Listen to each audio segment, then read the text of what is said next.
Meus irmãos, eu vos cumprimento com a paz do Senhor. É motivo de muita alegria poder estar com os irmãos mais uma vez, tendo você a oportunidade de ministrar a palavra do Senhor. Quero enaltecer a Deus pelo pastor Gladson, que é um amigo, e eu fico muito feliz quando ele me convida. É muito bom estar aqui, é muito bom ver Deus abençoando esta igreja, abençoando a vida do pastor Gladson.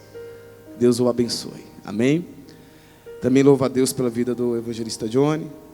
Esse moço é um produtor aí, trabalha na área de produção de eventos.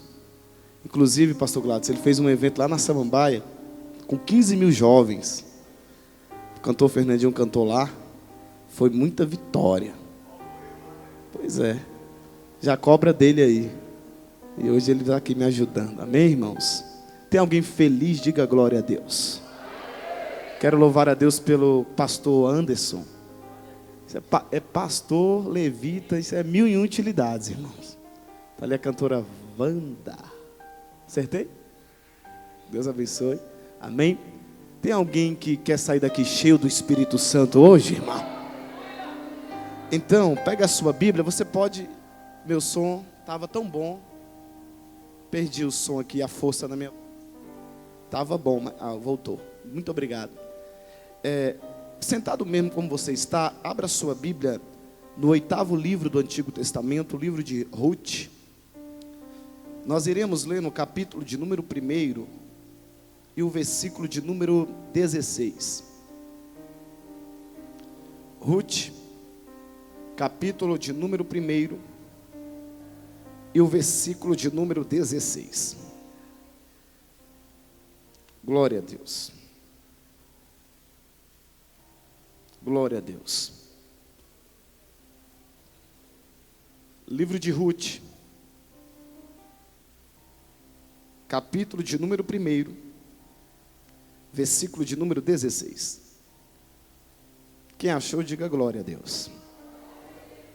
A palavra do Senhor diz assim, Ruth, capítulo 1, verso de número 16. Ruth, porém, respondeu: não insistas para que eu te deixe e me obrigues a não te seguir-te. Aonde quer que fores, irei, e onde quer que pousares, ali pousarei.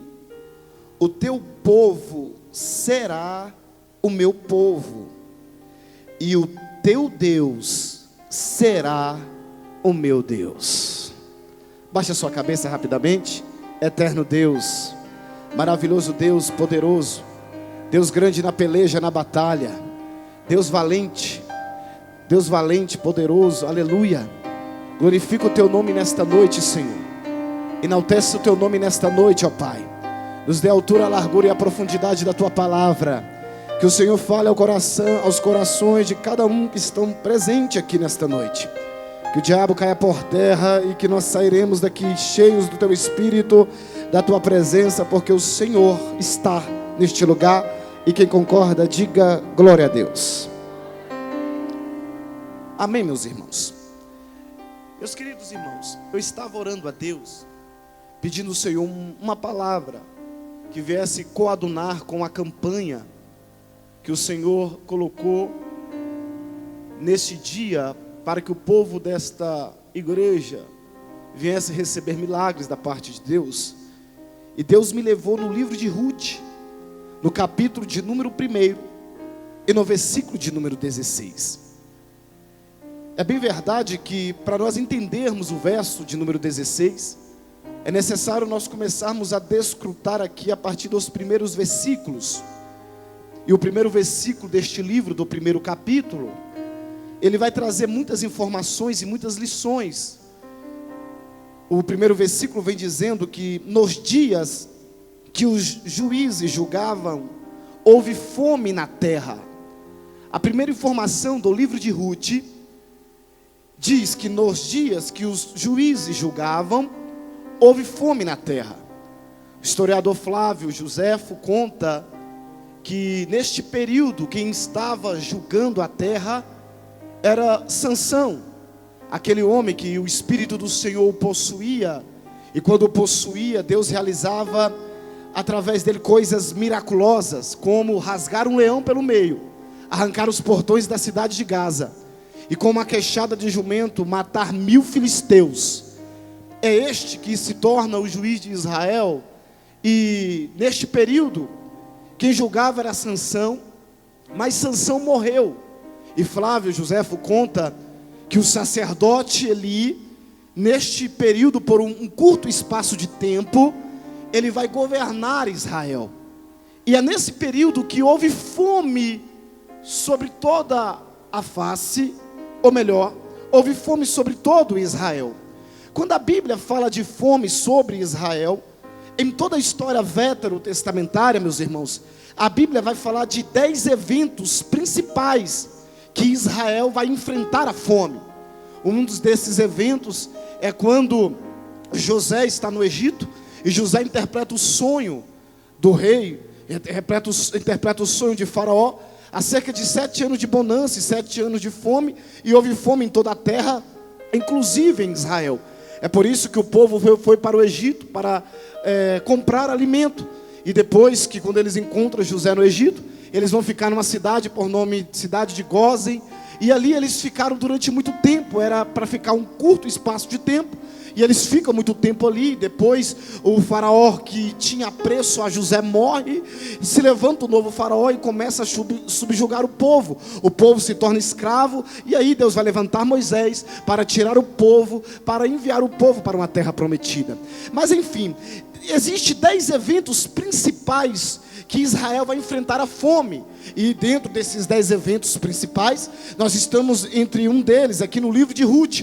Houve fome na terra de Israel, houve fome, escassez. Israel estava sendo provado por Deus, mas a Bíblia vai dizer que um homem de Belém saiu para habitar no país de Moabe. No versículo de número 1, a Bíblia vai dizer que um homem de Belém saiu para habitar no país de Moabe. A Bíblia vai trazer o nome deste homem. Este homem se chama Elimeleque. Ele era casado com uma mulher por nome de Noemi. Este homem tinha 2 filhos. O primeiro filho se chama Malom, e o segundo se chama Quilion. Estes são os filhos de Elimeleque. Em outras traduções vai trazer a informação dizendo que o primogênito é Quilion e o mais velho, Marlon. Este homem tinha 2 filhos, e ele vai sair de Belém para habitar no país de Moabe. Repare aqui, meus irmãos, que quando a Bíblia vai falar de Belém, a Bíblia não está falando de qualquer cidade. Embora Belém era uma cidade pequena e era tida apenas como uma aldeia, mas era conhecida primeiro como a aldeia da consagração. Segundo, como a aldeia do profeta Miqueias. Terceiro, era conhecido como a aldeia do rei Davi. E quarto, ficou sendo conhecida como a aldeia que nasceu nosso Senhor e Salvador Jesus Cristo. Belém não é qualquer cidade. A etimologia do nome de Belém significa celeiro ou casa do pão. Celeiro ou casa do pão. Este é a etimologia, ou esta é a etimologia do nome de Belém. Agora repare aqui, que embora Belém tenha um nome com um significado profético, dizendo que é celeiro ou casa do pão, Belém vai enfrentar dias de escassez. Belém vai enfrentar dias de fome. Belém vai enfrentar dias difíceis. E o que mais me chama a atenção é que um homem de Belém vai decidir sair de Belém para descer para o país de Moabe. Você que não conhece o país de Moabe ou os moabitas, eu vou te apresentar rapidamente. Os moabitas eram uma nação que eles eram inimigos declarados de Israel. Embora a teologia informar que a língua dos moabitas parecia muito com a língua do povo de Deus, com a língua de Israel, e também as suas vestimentas. O país de Moabe ficava perto do Mar Morto, aproximadamente 80 quilômetros de Belém, ficava próximo a Israel. Mas os moabitas, meus irmãos, eram inimigos declarados de Israel. E este texto vai nos chamar muito a atenção. E por quê? Porque um homem de Belém, um homem que adorava o Deus Eloí, o Deus Yahvé, o Deus de Israel, ele vai decidir em sair de Belém e ir para este país de Moabe. Moabe era um país poloteísta. Moabe adorava um Deus por nome de Quemos, que a história diz que ele era semelhante ao deus Sete do Egito. O culto ao deus Quemo era um culto pagão. Mas sabe como eles cultuavam o seu Deus? Eles pegavam crianças, levavam ao altar do deus Quemo e sacrificavam crianças. Eles pegavam homens que tinham respeito dentro do meio e eram homens respeitados e bem-sucedidos, e também sacrificava ao deus Quemos para que este Deus pudesse dar aos moabitas vitórias nas guerras. Esta era a crença dos moabitas. Agora, trazendo um entendimento espiritual para os irmãos, em Moabe tinha uma maldição. Em Moabe, aquele povo vivia debaixo de uma maldição. A maldição era que as mães choravam pelos seus filhos e também choravam pelos seus maridos. Moabe tinha morte. E o texto, quando você vai estudar de forma minuciosa, vai assustar. E por quê? Porque um homem que está em Israel, que está em Belém, que está na aldeia da consagração, e quando a Bíblia fala de consagração, vai falar do ato de unção. É por isso que no Salmo de número 133, o cântico dos peregrinos, porque eram homens que viviam em outras nações e saíam das outras nações para adorar o Deus de Israel uma vez por ano. Eles iriam adorar a Deus e celebrar a festa da Páscoa, a festa dos pães asmos, a festa dos Pentecostes. Eles adoravam a Deus uma vez por ano. E quando eles chegavam em Israel, eles cantaram o Salmo de número 133. Eles diziam assim: qual bom e qual suave é que os irmãos vivem em união. É como óleo precioso sobre a cabeça, que desce sobre a barba de Arão, e vai até as orlas dos seus vestidos.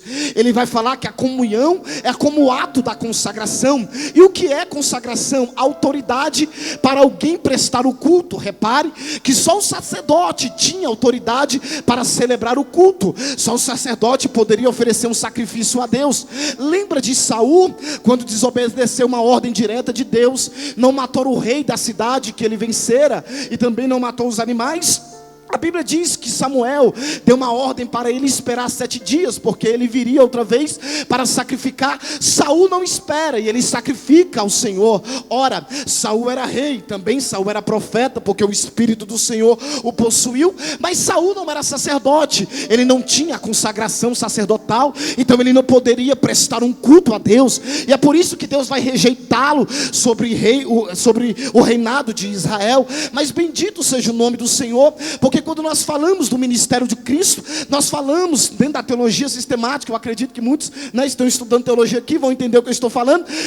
Nós entendemos que Cristo teve um ofício, e teve 3 ofícios dentro do seu ministério humanizado. O primeiro ofício do ministério do Cristo, ele era sacerdote. É por isso que a Bíblia vai dizer assim, que ele era sacerdote segundo a ordem de Melquisedeque. Mas quem era Melquisedeque? Melquisedeque era um príncipe, que era príncipe há 1500 anos antes de Cristo. Lembra que Abraão, ainda na dinastia abraâmica, o próprio Abraão vai oferecer sacrifício para Melquisedeque. Melquisedeque não conhecia o Deus de Abraão, mas a Bíblia diz que ele já oferecia sacrifício para o Deus que fez os céus e a terra. Melquisedeque foi o primeiro sacerdote. Ora, ele não precisou de uma linhagem sacerdotal, ele não precisou de ter um pai sacerdote para ser sacerdote. É por isso que toda a história vai existir, ou existiram 3 grandes sacerdotes sem genealogia, sem precisar de ter uma linhagem sacerdotal. O primeiro, Melquisedeque. O segundo foi Arão. O próprio Deus vai enviar uma palavra para Moisés, dizendo: eu escolhi o teu irmão Arão para ser sacerdote perpétuo diante da minha presença. E a Bíblia diz que duvidaram do ministério de Arão.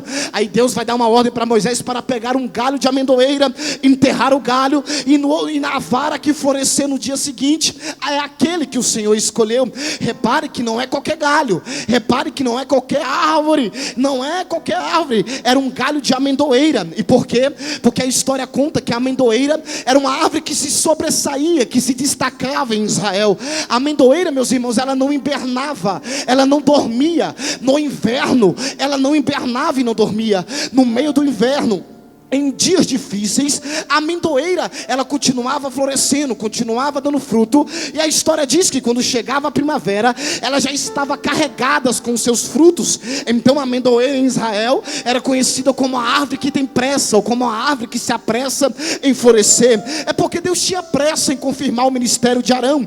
É porque Deus tinha pressa de fazer Arão florescer. É isso que Deus vai começar a fazer na sua vida, se você acreditar. Quando duvidar de algo que Deus tem na tua casa, na tua vida, quando duvidar de uma chamada de Deus, ou de um projeto de Deus, ou de uma prosperidade de Deus, ou algo que Deus pode fazer, aí Deus vai se apresentar como Deus da amendoeira. Lembra que Deus disse para Jeremias? Jeremias, o que é que você vê?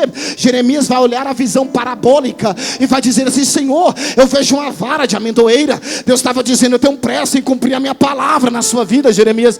É assim que acontece, irmão. Só para você dar um glória, quando duvidam de você, Deus se apressa em confirmar aquilo que Ele tem na sua vida. Oh glória, oh glória, eita glória. Este era o segundo sacerdote, Arão. E quem era o terceiro sacerdote que foi constituído por Deus sem genealogia? Eu vou falar o nome dele e você dá um glória. O terceiro sacerdote se chama Jesus Cristo de Nazaré. O terceiro sacerdote se chama Jesus. Mas Jesus não poderia ser sacerdote, porque para ser sacerdote tinha que ser da tribo de Levi. Jesus era da tribo de Judá.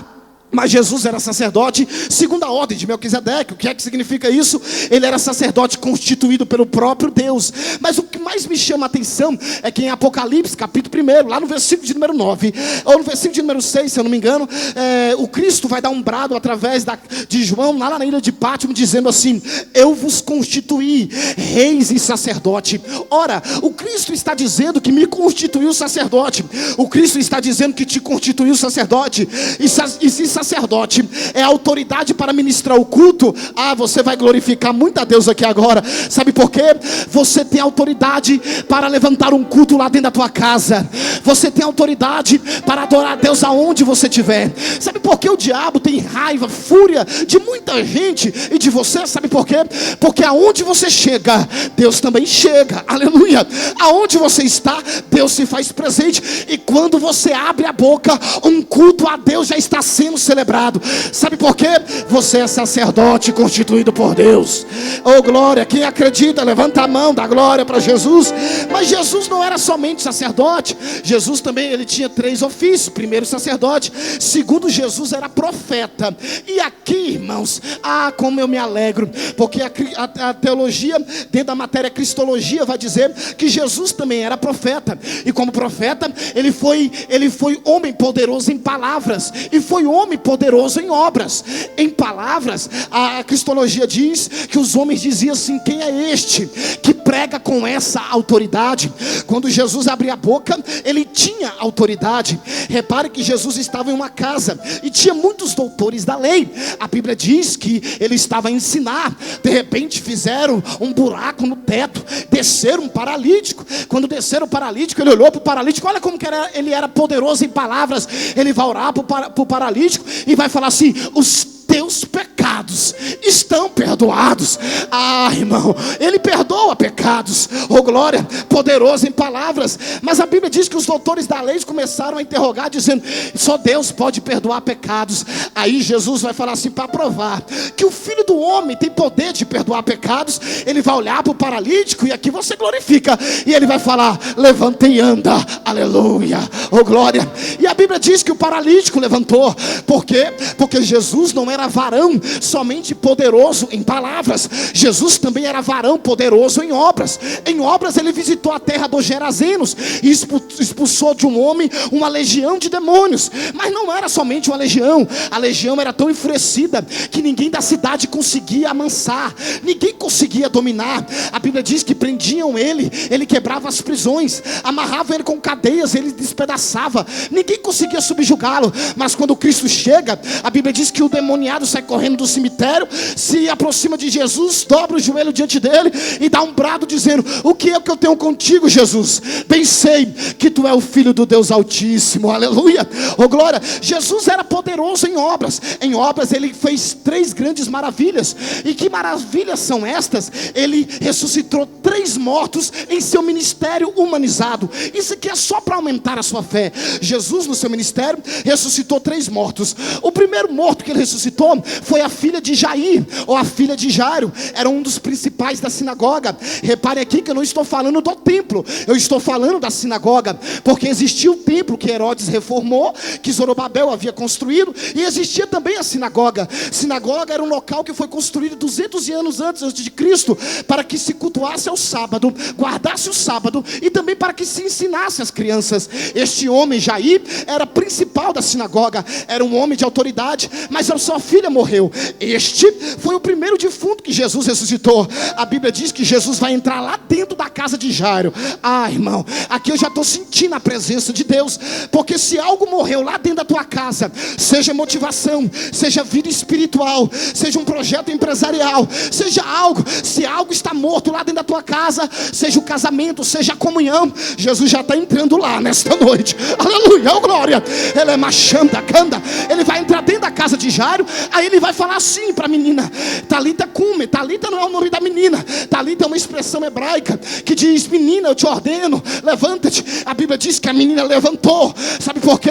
Porque onde Jesus entra, a morte tem que sair. Aleluia, oh glória. E eu vou profetizar, porque eu já estou sentindo a graça, já estou sentindo o envolver do Espírito, já estou sentindo o discorrer, aleluia, da unção de Deus aqui para profetizar. O que morreu lá dentro da tua casa, o que o diabo tentou apagar lá dentro, eu profetizo que a vida está entrando lá agora. Aleluia, que a graça de Deus está entrando. Quem acredita, levanta a mão. Oh glória, este Jesus, profeta, varão poderoso em obras. Nós estamos diante de uma campanha, que o tema da campanha diz: Deus pode o quê? Pode o quê? Ele pode ou não pode? Ele pode fazer milagres ou não pode? Segundo defunto que Jesus ressuscitou é o filho da viúva de Naim. Repare que agora Jesus não vai na casa da viúva. Repare que é um cortejo fúnebre. A caminho para o cemitério, estão levando para enterrar o menino. Jesus vai parar o cortejo, vai colocar a mão no esquife ou no caixão e vai mandar o menino levantar. Ah, irmão, eles não conseguiram enterrar o menino, porque Jesus parou aquele cortejo. Eu vou profetizar para você entender: o meu Cristo não vai permitir enterrar os teus sonhos, não vai. O meu Cristo não vai permitir enterrar os teus projetos, não vai. O meu Cristo não vai permitir. Quem acredita que Ele vai fazer algo por você, aleluia, glorifica o nome dEle, enaltece o nome dEle, oh glória. Vamos lá para me correr aqui, voltar para o texto. Terceiro defunto que Jesus vai ressuscitar, não era simplesmente uma pessoa que ele ouviu, ou que alguém clamou a ele dizendo morreu, não. Era um amigo, era um conhecido, era um amigo, o nome dele era Lázaro. Jesus vai até Betânia, oh glória. E quando Jesus manda tirar a pedra, ele vai ressuscitar o terceiro defunto. Ele vai dizer assim: Lázaro, sai para fora, Lázaro. E a Bíblia diz que Lázaro saiu, oh glória. O meu Cristo, o teu Cristo é poderoso em obras, é poderoso em obras. Eita, meus irmãos, eu vou falar isso para a sua fé aumentar aqui nesta noite, para a tua fé aumentar e você acreditar que o Deus que você serve, Ele vai entrar, Ele vai fazer. Deus te trouxe aqui para te alegrar, Deus te trouxe aqui para te motivar, Deus te trouxe aqui para te dizer: eu tenho o poder de ressuscitar, eu tenho o poder de trazer a vida, oh glória. Sabe por quê?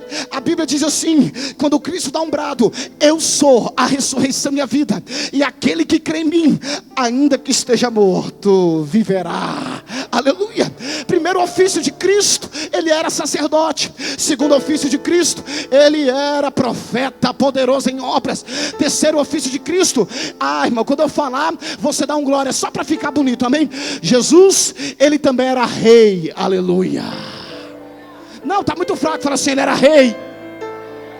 Não, é aqui que você vai entender onde eu quero chegar. Fala assim: ele era rei. Jesus, no seu ministério humanizado, ele foi considerado rei e também glorificado. No seu ministério humanizado, ainda quando ele era um bebê, já foi chamado de rei. A Bíblia vai dizer que os magos que foram visitá-lo para levar presentes a ele, seguindo uma estrela, eram homens que estudavam matemática, astrologia, eram homens sábios dentro daquele tempo. Eles seguiram a estrela, foram até Belém, e quando eles chegaram em Belém, olha como Cristo, no seu ministério humanizado, era considerado rei. Eles chegaram e perguntaram assim: aonde está o rei dos judeus? Aleluia, oh glória. Jesus era considerado rei, sabe por quê? Porque quando ele entra dentro de Jerusalém, a Bíblia vai dizer que ele entra sentado em um jumentinho. Olha como ele era rei, ele entra sentado no jumentinho. Os homens de Jerusalém pegaram palmeiras das mãos, começaram a abanar as palmeiras, e as mulheres cantavam dizendo assim: Hosana, Hosana, Hosana nas alturas, bendito é o que vem no nome do Senhor. Aí eles gritavam assim: bendito é o rei de Israel. Oh glória. Ele era rei que quando Pilatos foi interrogá-lo, e depois que Pilatos deu a ordem para crucificá-lo, a Bíblia diz que Pilatos escreveu uma placa para colocar em cima da sua cabeça: este é Jesus, rei dos judeus. Ah, irmão, ele era considerado rei. Os homens e que tinham autoridade naquele tempo foram até Pilatos e falaram assim: por que você fez isso? Por que você mandou essa escrita? Os judeus não gostaram disso. Aí lá, a Bíblia diz lá em João, se eu não me engano, no capítulo 19, que Pilatos fala assim: eu escrevi o que ele me disse. Ele me disse que ele é rei. Aleluia, oh glória. É por isso que eu li aqui em Ruth. Sabe por quê? Porque o nome Elimeleque, este homem aqui de Belém, Elimeleque, a etimologia do nome Elimeleque significa: Deus é o meu rei. Repete assim comigo, bata no peito, vamos lá. Fala assim: Deus é o meu rei. Quem crê nisso? Quem acredita nisso? Tem alguém que crê nisso? A etimologia do nome Elimeleque é: Deus é o meu rei. Aqui eu começo a pregar para me encerrar, irmãos. Redobre a sua atenção. Nós estamos diante de um homem aqui que tem um significado profético. Sabe por quê? Porque um significado de um homem, um significado do nome de um hebreu, de um israelita ou de um judeu. E qual é a diferença? Hebreu antes de conquistar a terra, israelita depois que conquista a terra, judeu depois que o reino se divide. Vamos lá. Todo hebreu, todo israelita e todo judeu, quando ele tem um filho homem, ele dá a esse filho um nome ligado ao Deus Yahvé. Mas o significado do nome do menino está ligado no mínimo a 3 coisas. Primeira coisa, a personalidade da criança. Segunda coisa, o caráter da criança. Terceira coisa, o ambiente que ele nascera. O significado de um nome de um hebreu, ou de um israelita, ou de um judeu, está ligado, meus irmãos, no mínimo essas 3 coisas: a sua personalidade, o seu caráter, ou o ambiente que ele nascera. Nós estamos diante de um personagem aqui, por nome de Elimeleque. Ele recebeu do seu pai um nome que significa: Deus é o meu rei. Ah, irmão, quando eu descobri isso, o Espírito Santo me deu uma palavra, que agora eu entrego para você aqui nesta noite. Sabe por quê? Eu descobri que embora Elimeleque tenha um significado de um nome dizendo Deus é o meu rei, ele não tinha Deus como rei. Ora, embora ele tenha um significado de um nome dizendo Deus é o meu rei, e quando nós falamos de rei, nós falamos de autoridade, falamos de governo, falamos de ordem. Quando nós falamos de rei, nós falamos que é aquele que está sobre nós, somos submissos à ordem do rei. Mas Elimeleque, ele não tem o Deus de Israel como rei, ele não vai se portar como tal, ele não vai agir como tal. Eu vou provar para você. Primeiro, quando a terra sofre dias de fome, quando a terra sofre dias de crise, quando a terra enfrenta uma luta, porque o próprio Deus de Israel assim permitiu, este homem não vai aceitar. Este homem, a primeira coisa que ele vai fazer, ele vai sair de Israel, ele vai sair de Belém, e ele vai para a cidade dos Moabitas. Aqui vai falar de atitudes de algumas pessoas, que quando Deus determina algo na vida dele, na vida dela, tem gente que não aceita, tem gente que já quer sair da igreja, tem gente que já quer deixar o ministério, Tem gente que não aceita alguns processos que Deus vai permitir esta pessoa passar. Aí ela pensa que Deus não está ouvindo ela. Ela pensa que Deus não é por ela. Ela pensa que Deus não ama ela. Ele quer desistir de tudo. E a primeira coisa que Elimeleque faz é sair de Israel, é sair da casa do pão, é sair de Belém e ir para Moabe. Mas ele está indo para um país poloteísta, mas ele está indo para um país pagão, mas ele está indo para um lugar onde tem uma maldição. Mas ele não quer saber disso. Sabe por quê? Porque ele não quer obedecer a ordem do rei. Ele não quer ficar em Israel. Porque, irmãos, quem tem Deus como rei, e aqui você vai dar glória, quem tem Deus como rei, entende que mesmo no meio da provação, Deus vai guardar a tua casa. Aleluia, oh glória, oh glória. Quem tem Deus como rei, mesmo nos dias de crise, Deus vai ser o supridor da tua família. Aleluia. Quem tem Deus como rei, não vai abandonar o barco por qualquer coisa, não vai deixar a igreja por qualquer luta e por qualquer decepção. Quem tem Deus como rei, ele continua, porque ele sabe que o choro pode durar uma noite, mas a alegria vem pelo amanhecer. Aleluia, oh glória. Eu vou fazer uma pergunta e os irmãos me respondam dando glória. Quem tem Deus como rei, levanta a mão e glorifica o nome dele.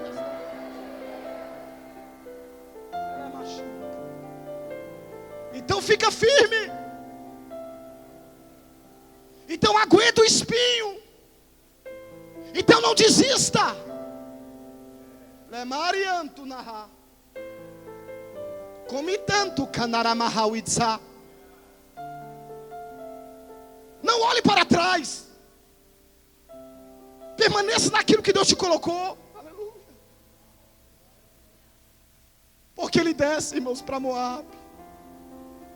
E quando ele desce para Moabe, sabe o que acontece com ele? Elimeleque morre. E eu estou resumindo para encerrar. Os seus filhos casaram com mulheres moabitas. O nome de uma, Ofa, que significa teimosa. O nome de outra, Ruth, que significa companheira. Mas depois de 10 anos, os seus filhos também morrem. Noemi, que significa felicidade, agradável, agora é uma mulher amarga, viúva, com 2 noras viúvas, porque está no país amaldiçoado. Lamachúria canta narahá. Elimeleque paga um alto preço. Mas a Bíblia vai dizer que Noemi ouve que Deus visitou o seu povo e dera alimento para o seu povo. Primeira lição que eu aprendo aqui: quem está em Moabe só ouve a notícia. Quem está em Moabe não participa da visitação do Senhor. Quem está em Moabe não recebe a visitação do poderoso Deus de Israel. Ele só ouve a notícia. É por isso que tem muita gente só ouvindo a notícia. Mas eu vim aqui dizer, para me encerrar, Deus tudo pode.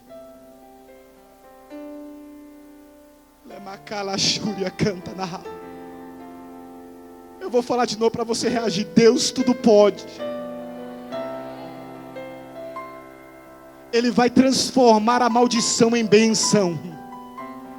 Ele vai mudar o quadro que está caótico. Ele vai mudar a situação da tua vida. Ele vai entrar. Sabe por quê?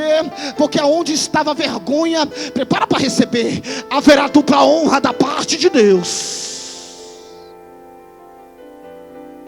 Eu vou encerrar. Sabe qual é a atitude de Noemi? Me pergunta qual?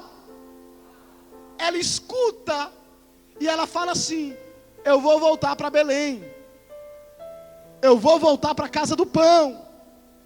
Eu vou retornar para lá. Aqui a psicologia vai dizer que é a luz da consciência. É quando você entende que é algo que você tem que fazer. Lembra da mulher que acende a candeia para procurar a dracma perdida? Noemi é uma mulher que entende algo, tem consciência de algo e vai tomar a atitude certa. É por isso que Deus está te dizendo: esteja na posição certa, esteja no lugar certo. É Macalassuri Andarahai. as portas vão se abrir para você passar. Deus vai alegrar o teu coração. E quem pode levantar a mão e dar um glória para Jesus?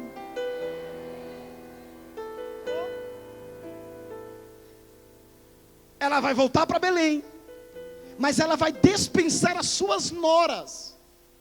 Ela vai dizer assim: eu não consigo dar para vocês esposos. Mesmo se eu tivesse um filho, vocês não esperariam tanto tempo para casar com eles. Volte para a sua nação, volte para o seu Deus.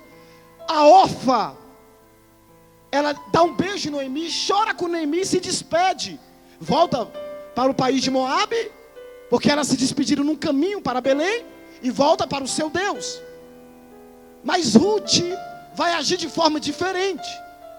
No versículo 16, no versículo que lemos, Ruth vai dizer assim: não brigues comigo, não insista comigo, eu não vou te deixar. Aonde quer que tu fores, eu irei. Aonde quer que tu pousares, eu pousarei. O teu povo será o meu povo, o teu Deus será o meu Deus. Ela vai ter uma atitude diferente, porque Ruth vai se converter ao Deus de Israel. Ai, irmã, aí Deus vai mudar o quadro, Deus vai mudar a história, porque quando você tem atitudes certas, Deus vai fazer muitas coisas por você, aleluia. Quando você tem a atitude certa, Deus vai trabalhar por você, Deus vai agir por você, Deus vai fazer por você. Quem acredita, diga glória a Deus. Ela volta, e para me encerrar, quando ela volta, ela encontra-se com Boaz. Boaz era parente próximo de Elimeleque. Ruth vai ter um filho com Boaz, por nome de Obed. Obed vai ser pai de Jessé. Jessé vai ser pai de Davi. E de Davi vem a genealogia, prepara para glorificar, do nosso Senhor e Salvador Jesus Cristo. Deus vai transformar a maldição em bênção. Deus tudo pode fazer. Ele pode mudar. Ele pode tirar a lágrima e colocar a alegria. Ele pode tirar a tristeza e colocar a força. Ele pode tirar as obras do diabo, quebrar elas e te levantar com poder e com autoridade. Aleluia. É por isso que nesta noite Deus vai quebrar toda obra de inveja contra a sua vida. E Deus está me fazendo enxergar isso aqui nesta noite. É por isso que Deus vai quebrar. A psicologia diz que existe no mínimo 12 tipos de inveja. Um psicólogo por nome de Ivan Mata, eu lendo no livro dele, ele relatou 12 tipos de inveja. Eu só vou falar 4 aqui em 1 minuto para você. O primeiro tipo de inveja, dentro das 12 eu vou falar 4, se chama inveja competitiva. Você já reparou que tem pessoas que o objetivo dele é competir? A inveja competitiva, irmão, segundo a psicologia, é alguém que vê um talento de alguém, mas essa pessoa está lá na frente. Essa pessoa está lá na frente, ela já conseguiu avançar. Aí a outra pessoa tem uma inveja competitiva, ela quer alcançar, mas o objetivo dela não é glorificar a Deus. O objetivo dela não é ter uma felicidade pessoal. O objetivo dela é alcançar aquela pessoa, porque ela tem uma inveja competitiva. O segundo tipo de inveja é a inveja depressiva. A psicologia diz que tem pessoas que vê o talento de alguém, ela fica tão depressiva que ela vai para o quarto, chora, se isola, porque ela sabe que não consegue disputar com esta pessoa. O terceiro tipo de inveja vai falar de inveja sem máscara. A psicologia diz isso. Inveja sem máscara é uma inveja que essa pessoa é declarada para todo mundo que é invejoso. Quando alguém está assim apresentando o seu talento, ela já demonstra uma certa tristeza, ela já sai falando para todo mundo que não gostou. É uma inveja sem máscara. O quarto tipo de inveja se chama inveja maligna. Esta inveja maligna é quando alguém vê alguém que tem um sonho, que tem um talento, que tem um projeto, que tem algo da parte de Deus. A inveja maligna que ela quer matar esta pessoa. Esta foi a inveja que José enfrentou. A Bíblia diz que José tinha uma túnica diferente. Os seus irmãos invejaram José pela túnica e pelo sonho que Deus deu, porque o primeiro sonho foi da terra. José sonhou que o feixe dele estava no campo, e o feixe dos seus irmãos se dobravam diante do feixe dele, se encurvavam. Aí eles tiveram inveja. Aí Deus vai aumentar o nível do sonho. Deus vai fazer José sonhar com o céu, os 3 maiores astros, que é a lua, o sol e as estrelas. José vai sonhar que a lua, o sol e 11 estrelas se dobram diante dele. Os irmãos tiveram tanta inveja que quando seu pai mandou ele ao caminho de Siquém para trazer notícia dos seus irmãos acerca do rebanho, os seus irmãos não estavam mais em Siquém, eles foram para Dotã. E quando José chegou, a Bíblia diz que os seus irmãos armaram para matar ele. Mas quem tem um sonho de Deus, o maligno não lhe toca. Aleluia, oh glória, oh glória, oh glória. Ela é machúria, canta. A inveja maligna é a inveja de Lúcifer, quando olhou para o céu e queria destronar o próprio Deus. Mas a Bíblia diz que Jesus, no seu ministério terreno, disse assim: eu vi Satanás cair como raio. Ah, irmão, eita, glória a Deus, eu estou recebendo algo aqui, eu estou recebendo algo, eu vou entregar. Jesus está quebrando toda obra de inveja nesta noite aqui, aleluia. Jesus está quebrando toda obra maligna. E quem acredita no poder do nome do Cristo, se coloca de pé adorando o nome dele aí agora.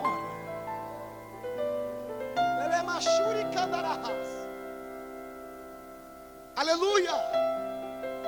Sai do seu lugar e vem aqui na frente rapidinho. Eu quero apenas 3 minutos com você aqui na frente. Eu vou entregar o microfone para o pastor Gladson. Oh glória a Deus. Oh glória a Deus. Vem para cá. Oh ramakalassuri andarahawi. Kelemashuri akandarahai. Quem vai permanecer na casa do pão? Quem vai permanecer? Quem vai permanecer em Belém? Quem vai permanecer em Belém? Quem vai? Oh glória. Aleluia. Oh glória a Deus. Irmãos, alguém aqui crê que o Senhor pode curar aqui agora? Alguém acredita nisso? Eu sei, irmãos, que você está cansado, trabalhou o dia todo, você está se esforçando para estar aqui, mas Jesus quer te renovar aqui agora. Tem uma unção de Deus aqui neste lugar. Quem é batizado com o Espírito Santo aqui? Quem é batizado? Quem é batizado? Levanta as mãos, faz assim, faz assim. Olha aqui para mim. Quem acredita que Deus vai renovar tuas línguas agora? Quem acredita? Você crê que Deus vai te dar uma virtude nova nesta noite aqui? Não, eu vou falar de novo. Você crê que Deus pode te dar uma virtude nova nesta noite aqui? Você crê que Deus pode curar enfermidades? Elemarassuricando ramanaraha. Canurianto no cantanala jocantanaraha. Elemachuria candarahai. Ele está presente aqui neste lugar. Ele é oromitarauassanda cantanarahai. Ele está quebrando toda a maldição aqui nesta noite. Ele está te dando direção aqui, irmãos. Oh glória, fecha os teus olhos aí agora. Fecha os teus olhos, eu vou orar por você. Você que é batizado no Espírito Santo, você vai orar em línguas estranhas. Você vai falar com Deus em mistérios aí agora. Jesus está transformando uma situação, porque Ele tudo pode. Aleluia. Ele está transformando uma situação. Você tem que acreditar. Como Bartimeu, eu preciso de um milagre, e só o Senhor pode fazer. Eu farei o que for preciso, para que ouça minha voz. Filho de Davi, socorre-me.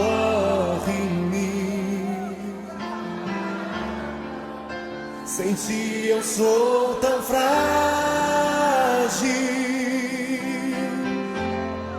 a tua mão me sustenta de pé. Mesmo que tudo se acabe,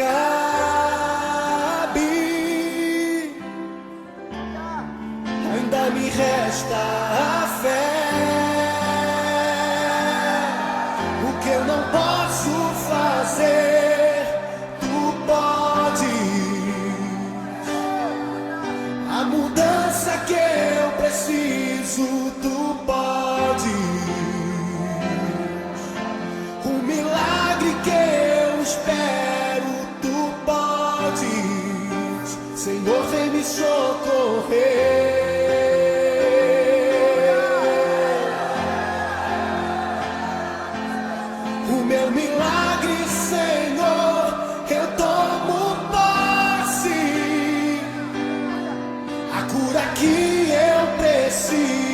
eu tomo posse. A minha bênção, Senhor, eu tomo posse. Abro as mãos para receber.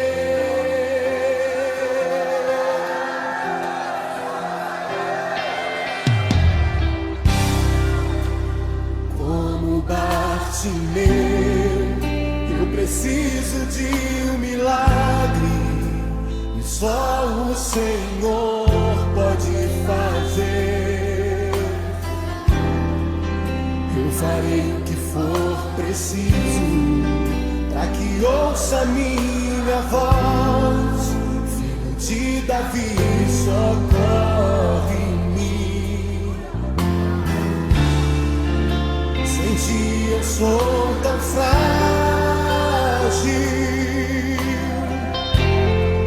a tua mão me sustenta de pé.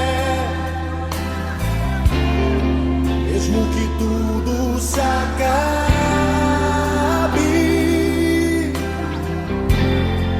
ainda me resta a fé. Que eu não posso fazer, tu podes. A mudança que eu preciso, tu podes. O milagre que eu espero, tu podes. Senhor, vem me socorrer.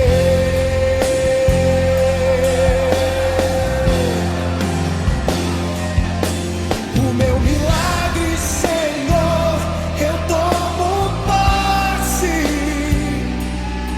A cura que eu preciso, eu tomo posse. A minha bênção,